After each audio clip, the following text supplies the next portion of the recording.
మధ్యప్రాచ్యంలో Iran, Israel, America మధ్య యుద్ధ పరిణామాలతో ఇంధన సరఫరాలో అంతరాయాలు ఏర్పడి ఆస్ట్రేలియాలో పెట్రోల్, డీజిల్ ధరలు విపరీతంగా పెరిగాయి.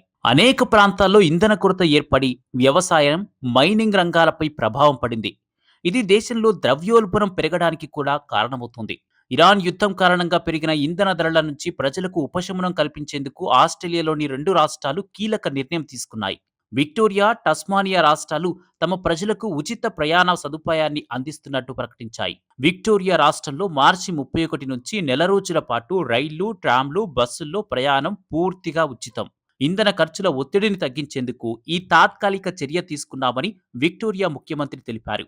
ఇది అన్ని సమస్యలను పరిష్కరించకపోయినా ప్రజలకు తక్షణ సహాయం అందిస్తుంది అని ఆమె వివరించారు. టస్మానియా రాష్ట్రంలో మార్చి 30 నుంచి జూలై 1 వరకు 3 నెలల పాటు బస్సులు, ఫెర్రీ సేవలను ఉచితంగా అందిస్తున్నట్టు ఆ రాష్ట్ర ముఖ్యమంత్రి ప్రకటించారు. ఈ కాలంలో తమ రాష్ట్ర ప్రజలు ప్రజా రవాణాకు ఒక్క పైసా కూడా చెల్లించాల్సిన అవసరం లేదని ఆయన స్పష్టం చేశారు.